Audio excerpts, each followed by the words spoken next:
Hey beautiful people, Mr. E here, and today it's time for a tutorial on the Shock MAUL, the non-Arbidius version of the Shock MAUL, the one that every class except for the Ogren has access to. This thing got some new life breathed into it recently with some slight buffs to its weapon timings and some damage buffs to the little shock prod animation. This thing has never been terrible, but it's been kind of middling, and now I think it's kind of coming into its own right. I would rank it in a B or an A tier for every class, but for Arbidius, this thing is definitely in the S tier because it is very, very strong in his class. This weapon has some really excellent blessings, which we'll get to, and it's a very capable weapon in the right hands. It's definitely a weapon that I think you should pick up and try. It's very, very fun, and I wish there were more weapons like it because, man, this thing is a blast to use, and you feel really good when you're doing it. So in this video, what we're going to do first is we're going to break down the way the stats should be distributed on this weapon and the best blessings and the best perks to use. Then I'm going to show you the different talents on each tier or each tree of the 5 classes or the 4 classes that can use it anyway, and which talents really play this thing's strength. And finally, I'm going to showcase some gameplay of myself 1v the world and 1v1 with a chaos spawn. I hope you enjoy. Alright, here we are on the stats page, and as per usual, we have to start with the stats because if you don't know what a weapon is strong at, you don't know how to build it, and you don't know how to play with it. So we need to start by learning here. And of course, there's one other statistic that I'm very concerned with these days, and that's my subscriber count. I'm trying to reach Warhammer 40,000 subscribers before the end of the year, and if you can help me in that journey by perhaps subscribing, liking, commenting, sharing the video, all that stuff, I would greatly appreciate it. With that being said, let's get on with the show and talk about some attack distributions. For examples, I'm going to be using this heavy attack 2 right here. Now this is the heavy attack 1 on the other Shock MAUL. I'll go over the different the 2 different variants on this weapon. They just change up the move sets basically, but this is that overhead attack. It's this attack right, not this, but this one right here, and all subsequent heavy attacks. So this is the attack we're talking about. Should give you some idea of what sort of swing it is and what its use it against different targets is. If we look at it here, we're going to take flak armor as an example because flak is a pretty common enemy type. About 330 damage on a body shot, which is pretty much impossible to do with this overhead attack. But then we're getting 560 on both weak spots and criticals, which, I mean, pretty dang easy to get a weak spot hit here, right? It's a direct overhead. You'd be challenged to not hit the head. And what that means is we're getting about a 1.7, 1.69 nice multiplier on those headshots and critical shots, which is big. It's very big. And of course, those two multiply together, and we're ending up at about 2.15-ish overall with a critical and weak spot together, which is a very sizable chunk. Now, that's not the end of damage scaling for this weapon. There's plenty of other ways we can scale the damage on this weapon. That's one of the best things about it, is it scales damage incredibly. And so we'll get into that in a second. But one thing I want to point out before we leave this page is the stagger values here. The sheer stagger power on this weapon is immense. We're looking at like Ogren levels of stagger. Just for some comparison here, like our light attacks are doing 15 to 25. This is as much stagger as the Bully Club Mark III has on its light attacks, which is like an Ogren weapon, right? Which all have massive amounts of stagger for obvious reasons. So this thing is a stagger king, which is going to come in handy very soon, which I'll show you. But yeah, the only things we don't have crazy stagger against is our carapace armors and maniacs, but that's okay because the weapon special exists in this thing. That's the shock prod, of course, and the shock prod afflicts enemies with the electrocution effect. And when this electrocution effect is going on, a couple of things are happening. One, the enemy is permanently staggered. They're held in place and they are shocked, and then they are also taking damage with a number of ticks. And this damage tick that goes into them is affected by all other multipliers to damage that you might have on your character or damage increases that they might be taking. So that is a really big thing that you should definitely be weaving into your attacks. I think this is maybe the single biggest change that's been made with the recent buffs to this weapon, is if you aren't utilizing the weapon special at optimal times with this thing, you're just not getting the maximum juice out of it. The weapon special is a serious pumper these days. As you just saw against that Crusher, it ends up doing close to 1,000 additional damage, and it really pulps these guys. Let's go ahead and talk about our stats over here. We have some really, really nice stats in this thing. This is what makes this one of my favorite weapons. We have not only damage, which every weapon has, but we have finesse, which gives you attack speed and critical and weak spot hit damage, which is amazing because those are really, really good stats generally. Crowd control gives us not only cleave, but also stagger value. And this is what's going to take that stagger value to the moon and make it so it's one of the more staggering weapons. Penetration is also super strong. You can see here on that heavy attack damage, we are only at a 90% damage versus, like, you know, when we talked about the bolter recently, the bolter has only 50% damage into carapace armor. This heavy attack is doing 90% of its base damage to a crusher, which means that's why when I hit that crusher with that second follow-up attack, it took so much. Like, it really surprises you because the armor, that carapace armor type, is not really effective against this weapon thanks to its penetration stat. Then finally we have mobility, which is the dump stat. You'll want to drop this on this weapon. It's just everything else here is so good. Mobility, you won't lose anything really. You're only losing a couple percentage of dodge distance and a little bit of sprint speed. But there's no real harm in losing mobility, but all of these are just straight up damage stats and straight up combat stats that you will absolutely want. So make certain all these are maxed out and mobility is low. For perks, we need to talk about perks. I think that Unyielding and Carapace are the best two options here. For every other enemy, the strength of this weapon lies in its follow-up attacks, because once you've hit an enemy one time and they are staggered, Skull Crusher is going to come into effect and we're going to do some immense damage. So watch, with something like a Rager, right? I can't kill him in one hit, because that 25, so if I had 25% extra damage against maniacs, there's nothing I could do here that 25% damage is gonna kill him from there. But if I just do like a light attack and then a shock prod attack, he's straight dead. So there's no need for extra damage here because we can already kill him in a 2-combo attack really, really easily. Which is nice. So there's no real reason to build into extra maniac damage. Same thing applies to flak armored enemies. Gunners have even less health than maniacs, and therefore the only enemies that we're really concerned about are big enemies that take a lot of hits to kill. So for the crusher that I showed you earlier, that 25% carapace damage is what enables you to do that quick, like 3-hit kill with the Arbidius. This also means that you are going to burn down bosses that much faster. This thing ends up doing some pretty immense damage against bosses if you can just stick to them and keep whacking them, especially on the Arbidius because he gets that extra bonus from stagger stuff. And this weapon is also crazy. There's no statistics that actually show in a stat screen on it, but it is crazy against captain shields. Let me see if I get a captain out here to showcase you this. This is one of the craziest things about it. He's right here somewhere. These captains don't have shields, and he's right here. Okay, so look at his shields, right? Like, that's some absurd damage, and that's all you have to do when you're doing that. You could also just light attack. Like, even light attacks do some really crazy damage against this guy. But yeah, these weapons, these mace weapons like this, have really, really nuts damage against shield. They do triple damage versus other types of melee weapons against shield. So definitely a solid thing to have in Havoc for that reason, because these guys are going to show up all the time. Let's get back to that stats page and finish it off.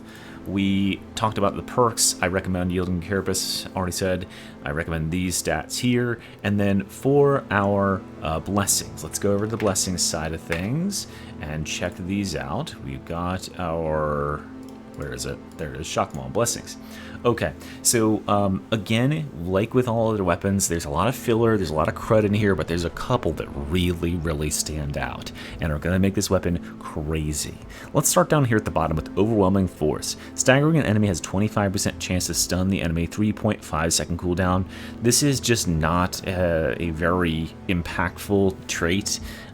Only one stun every 3.5 seconds. The unfortunate thing about this weapon is, well, the unfortunate thing about this blessing on this particular weapon is this weapon has a guaranteed stun that we can do to every enemy that's not a boss by just hitting them with a weapon special. You saw that Rager, you saw that Crusher. They are literally immobilized while that shock effect is going on, so you get like 3 whole seconds of them being staggered already. Don't waste a trait on this. Skull Crusher. This is an automatic include in this weapon. There's no negotiating it. This is the best perk in the game. It's the best blessing in the game, and when you have access to it on a weapon, you want to be choosing it, and this weapon is no exception. This weapon, in fact, gets extra value out of it. So what this is going to do, if we read it very carefully, the target receives 4 stacks of 10% damage if they are already staggered, lasting 5 seconds. So people don't quite understand how this works, but what's happening is, let's see if I get an enemy out here.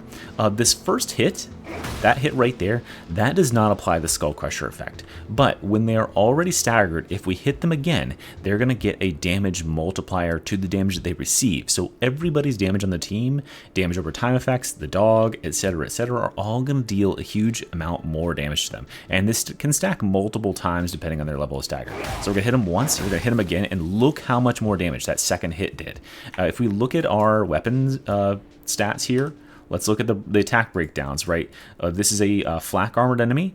We're going 264, and then the second attack should have been 354, but that was way more than 354, right? That attack was absolutely massive because of that extra stagger damage effect, and that is the power of Skull Crusher. Now this applies to all sorts of attacks, so we can follow up with the shock prod like this and just end him, because when we're hitting him with that second attack, now Skull Crusher is active on him, and he's taking 40% increased damage.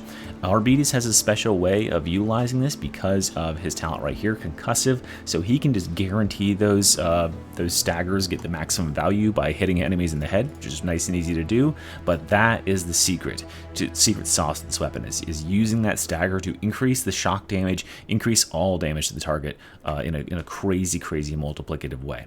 Well, let's go back and finish up these blessings. So we then have Hammer Blow. I don't think Hammer Blow is necessary.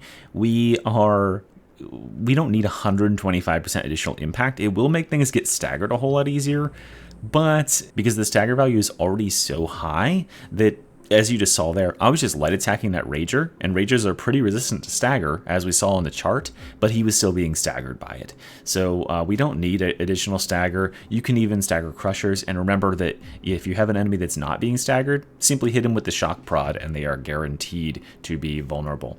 Thrust is another okay choice, I guess, but probably not necessary, right? The problem with thrust on this weapon is it takes a very long time to charge up, and you have to hold that overhead up in the air for a while. And remember, since this weapon capitalizes on follow-up attacks after you proc that Skull Crusher effect, that's going to make thrust just that much less powerful, because you're not all-inning on that first attack like you are with something like Dueling Sword, where you're like, okay, I want to kill this guy in 1 hit before he even gets to act. You're going to do 2 hits to most enemies to kill him. So thrust really isn't the play here. Falter is also another very, like, people see this and they're like, oh my gosh, it's got benefits for range stagger as well. While this is kind of a novelty blessing and it seems like fun to use, it's just a complete waste of a blessing. Again, we have plenty of stagger. We don't need to stagger enemies that much more, and missing out on a huge portion of damage is what you're doing by choosing this. Remember that we only have 1 blessing left because we have to choose Skull Crusher. Skull Crusher is such a huge, crazy damage increase. Like, it's like almost a double damage increase. So we have to choose this, which means that one of these left up here is the play.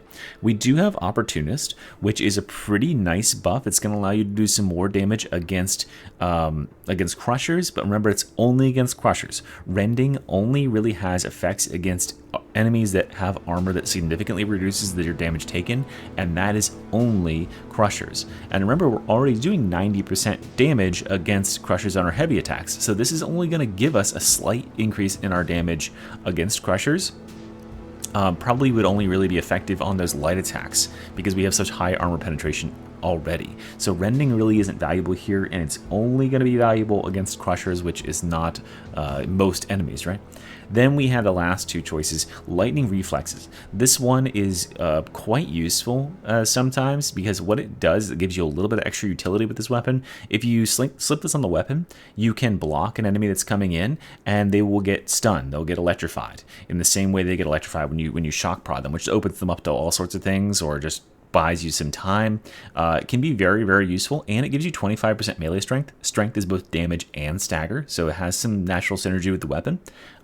not a bad choice. I would rank this like maybe your second choice after the best choice, which is just high voltage. High voltage just gives you 25% damage versus electrocuted enemies, which, as you've noticed, when we are hitting enemies, they're getting this electrocution effect. See that spark on them? This occurs, I don't actually know what the mechanic is that guides whether or not that happens.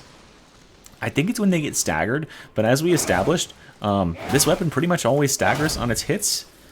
Let's see. Yeah, still happening.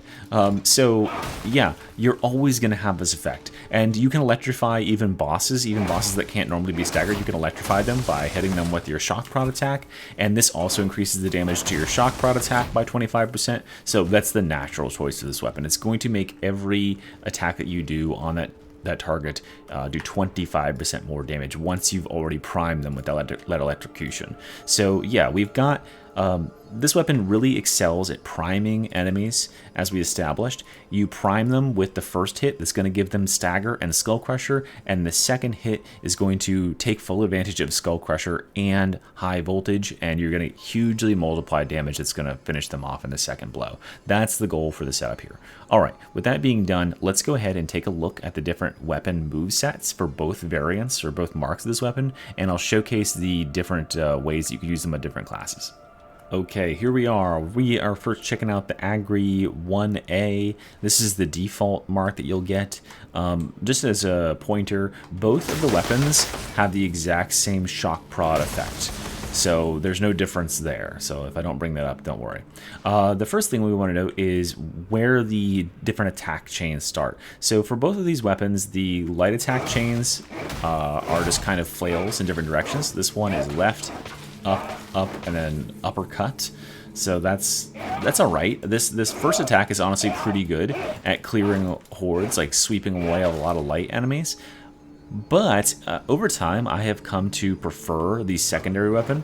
Also note that the push stab on this weapon is just an uppercut, so that means you're only going to hit a singular enemy with it when you're push stabbing away. A lot of times, weapons that are have good push stab attacks like that, because this is a inherently defensive attack, you'll push back a group of enemies around you, and then you want a cleave attack that can swing like this.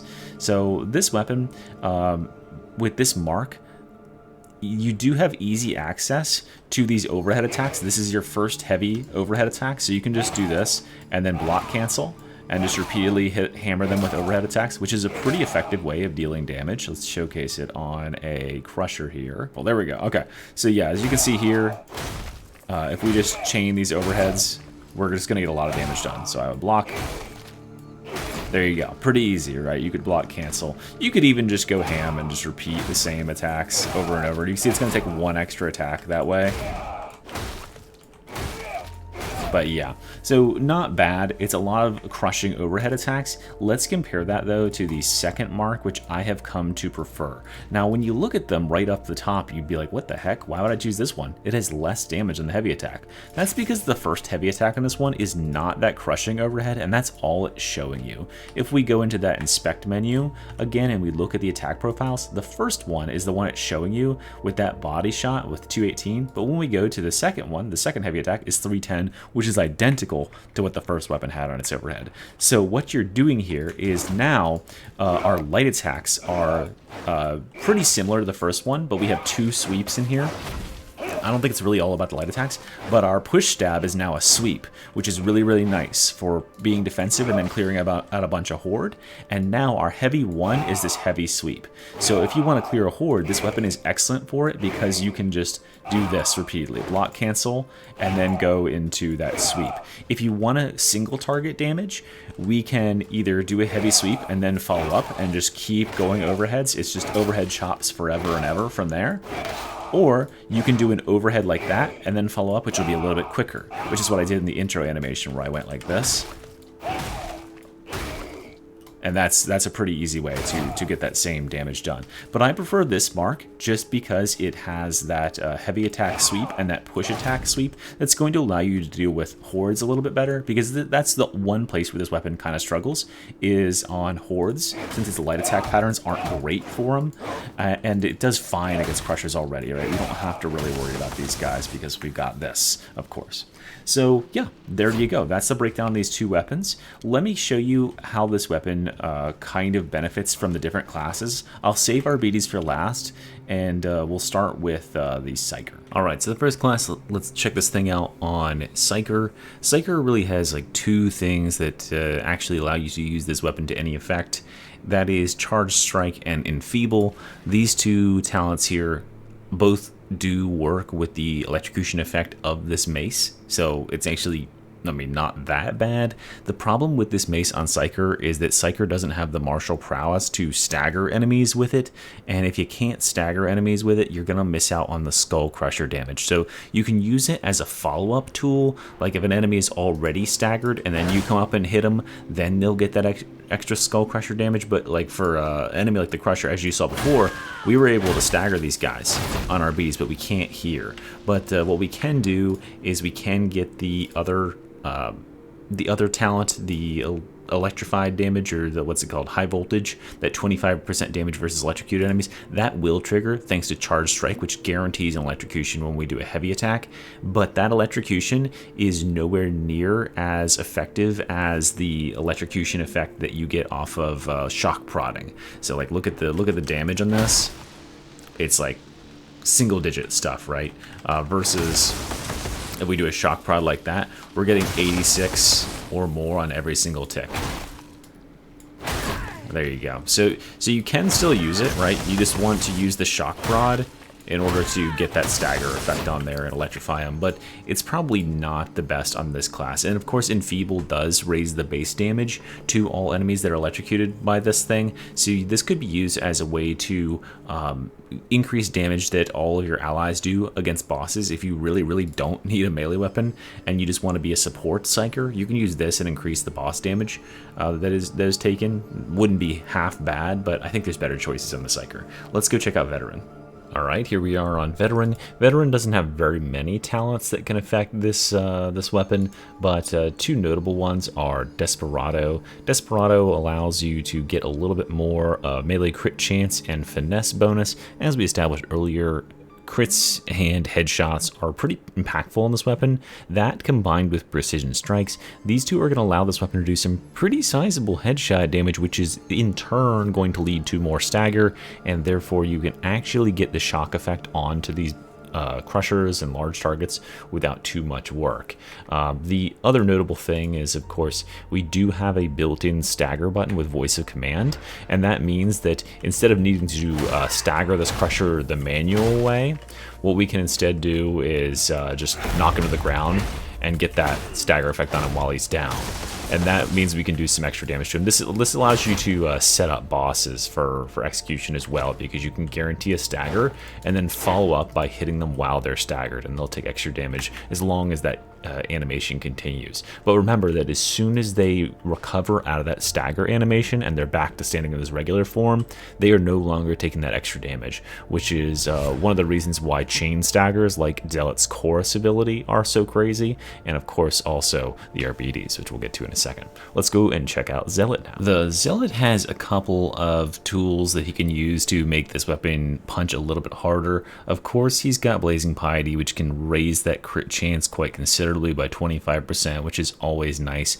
We can stack some additional melee damage with Sustained Assault, get faster attack speed as well.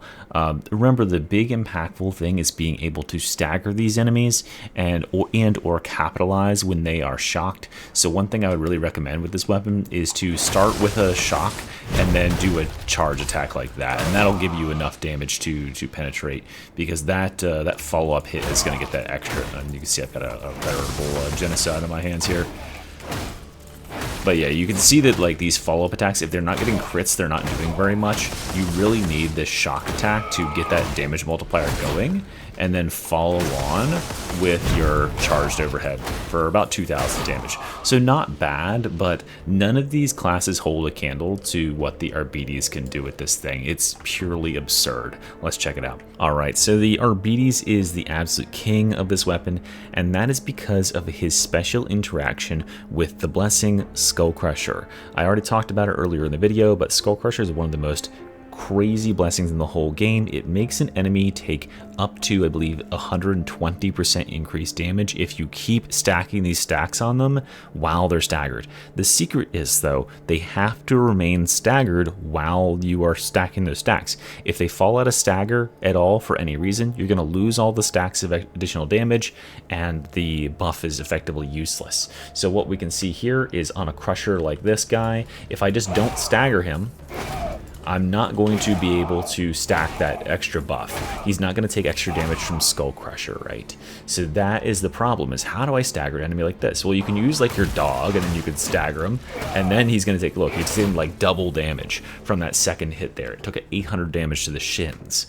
But the second he recovers his poise, like the second he comes out of this animation and goes back to standing like this, that stagger state ends, and so the debuff falls off. What we want to do is we want to use the Arbidius ability with Concussive here, and Concussive forces this enemy to count as staggered for 4 seconds no matter what. Even if they're standing fully upright, even if they're not staggered at all, or don't appear to be staggered at all, they are staggered. So all I need to do is just tap this guy in the head to trigger Concussive, and then in the next 4 seconds, every additional attack I apply to him will stack an additional 40% damage taken. So he's now staggered, he takes 40% additional, 80% additional, now he's dead, right? You saw the second hit did 1,600 damage, which is, I don't know how, let's see how much more that is than like a default hit. That's double a regular overhead hit. Like, that is crazy, right? So that is a huge talent that synergizes impressively with this weapon. Then we down here in this bottom right side of the tree, we have some other nuts stuff.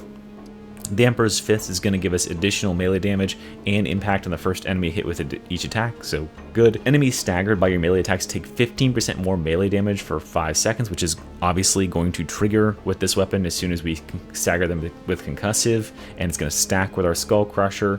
We've also got Weight of the Lex. You get 15% damage after a heavy melee attack. That applies to our Shock Prod attack as well, and we can get Rending on staggered enemies. So these staggered guys just don't have any armor against what we're throwing their way. Over on this side of the tree, we have some really excellent ones as well. Zealot's Dedication and Soul Guilt Scan. This is going to push our crit chance to near like 25-ish% on this class, because we have a base 7.5%, and then Soul Guilt Scan is going to make our weak spot hits do even more, which is a really impressive damage for this guy to push out. But overall, the Arbidius really loves this weapon. It might not be his absolute strongest weapon because he has some seriously bonkers weapons, but he is the sole person that you can have on your team that can utilize this to exploit bosses. So what we can do is, all we need to do in order to contribute a massive amount of damage to any given boss fight is we just need to tap this boss in the head. Because for any other player who's using a non-Arbidius class, this boss, we need to get them into that stagger animation in order to get the extra damage, but all the Arbidius needs to do is this. He just needs to hit them once in the head, and then every follow-up attack will do more and more damage. I mean, look how much damage that starts doing on those follow-up attacks. So all we have to do is just one headshot, and then every follow-up headshot is going to do even more and even more. Eventually it goes back down, though, because the initial duration falls off, and it defaults to that 40% increased damage taken. But you can get that damage, that huge spike of damage back, if you just wait a couple of seconds and then reapply. But that is all the stuff for Arbidius. He's just an absolute powerhouse with this thing. I think you should go try him out if you haven't already. And now I'm going to play a game with the Arbidius and show you the way that I utilize this thing to eliminate enemies, just doing a solo Auric, and we're going to solo a boss as well. Okay, so here we are. This is the build setup in case you're interested in replicating this for yourself. We're going to play a little bit of solo Auric, and it's going to just be on, I believe this is Vigil Station Oblivion. So we'll see how we can do here. And this is roughly how I would play with this Shock Maul in a regular game.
Alright, I think we've proven our point. Let's wrap up. Alright, and as is tradition, let's go ahead and solo a Chaos Spawn with this weapon. This seems like a pretty precarious place to do it, but let's see what happens.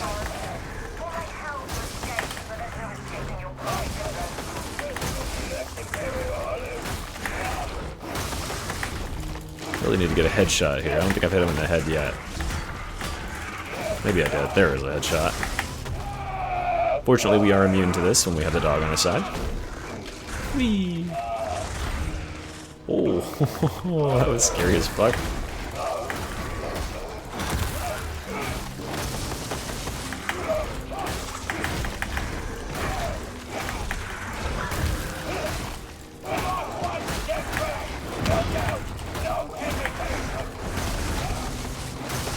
It's really important to keep the electrocution stacks up too, because that's actually doing a lot of damage, several thousand damage for every electrocution prod. So there you go, guys. This weapon is really solid. It works on all the classes, but the Arbidius is going to get the most mileage out of it. Again, this is a weapon that shines in the presence of other players on your team just because it can really add to their damage thanks to the use of Skull Crusher. And I think that's all I have to share with you guys today. There's not a whole lot of really cool tricks or tips that you can pull with it. You used to be able to use the shock prod while you were charging with the Arbidius, and they have since removed that, I found out, so that sucks. But thanks for watching, and I'll see you in the next one.